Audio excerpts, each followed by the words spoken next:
आज का वचन। पहला पाठ इब्रानियों के नाम संत पौलुस का पत्र, अध्याय 13 पद संख्या 1 से 8। आपका भ्रातृ प्रेम बना रहे। आप लोग आतिथ्य सत्कार नहीं भूलें, क्योंकि इसी के कारण कुछ लोगों ने अनजाने ही अपने यहाँ स्वर्गदूतों का सत्कार किया है।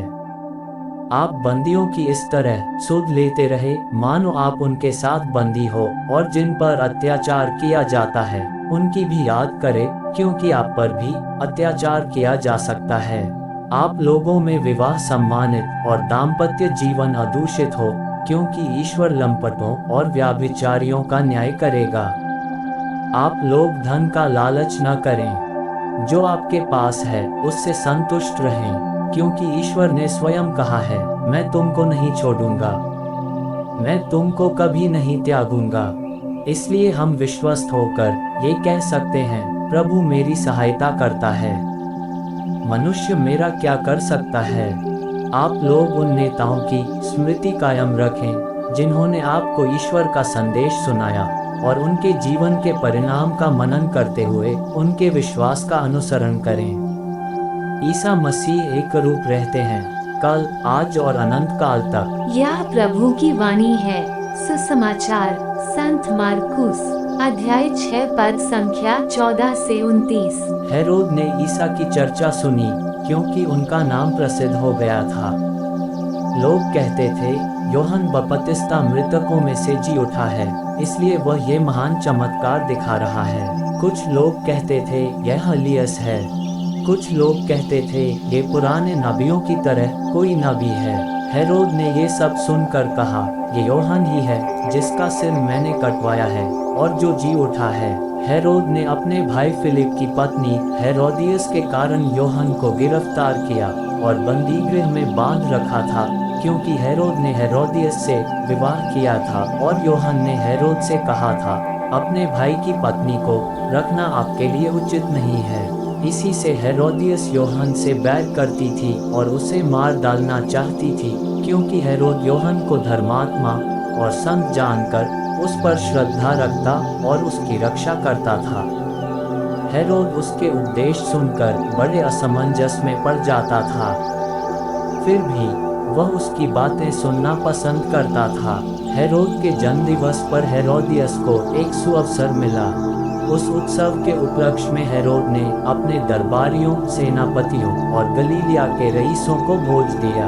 उस अवसर पर हेरोदियस की बेटी ने अंदर आकर नृत्य किया और हेरोद तथा उसके अतिथियों को मुग्ध कर लिया। राजा ने लड़की से कहा, जो भी चाहो मुझसे मांगो, मैं तुम्हें दे दूंगा। और उसने शपथ खाकर कहा, जो भी मांगो, चाहे मेरा आधा राज्य ही क्यों न हो, मैं तुम्हें दे दूंगा। लड़की ने बाहर जाकर अपनी माँ से पूछा, मैं क्या मांगूं? उसने कहा, यूहन्ना बपतिस्ता का सिर। वह तुरंत राजा के पास दौड़ती हुई आई और बोली, मैं चाहती हूँ कि आप मुझे इसी समय थाली में यूहन्ना बपतिस्ता का सिर दे दें। राजा को धक्का लगा, परंतु अपनी शपथ और अतिथियों के कारण वह उसकी मांग अस्वीकार करना नहीं चाहता था। राजा ने तुरंत जल्लाद को भेजकर यूहन्ना का सिर ले आने का आदेश दिया। जल्लाद ने जाकर बंदी गृह में उसका सिर काट डाला और उसे थाली में लाकर लड़की को दिया, और लड़की ने उसे अपनी माँ को दे दिया। जब यूहन्ना के शिष्यों को इसका पता चला तो वे आकर उसका शव ले गए और उन्होंने उसे कब्र में रख दिया। यह प्रभु का पवित्र सुसमाचार है। आमीन। आज का चिंतन। हमारा जीवन हमारी अंतरात्माओं से उठने वाली आवाजों पर आधारित है, जो हमारे व्यक्तित्व को निर्धारित करते हैं। इसी मूल भावनाओं को आज अपने पत्र के द्वारा संत पौलुस इब्रानियों को प्रोत्साहित करते हैं। आज के सुसमाचार में संत यूहन्ना को एक धर्मात्मा और संत कहा गया है, क्योंकि उनके कार्यों और उनके शब्दों में सामंजस्य स्थापित है।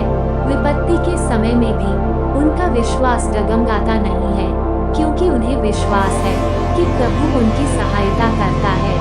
ईश्वर ने हम सबों को अच्छे और बुरे का ज्ञान दिया है, ताकि हम ईश्वर के सत्य को दुनिया के सामने उजागर कर सके।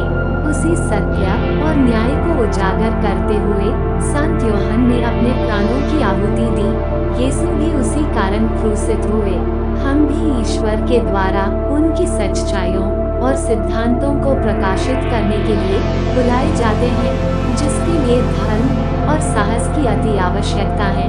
ध्रुवीकरण संस्कार के द्वारा हम भी पवित्र आत्मा की शक्ति से पोषित किए जाते हैं, ताकि हम सत्य को जीवित रख सकें। आमीन।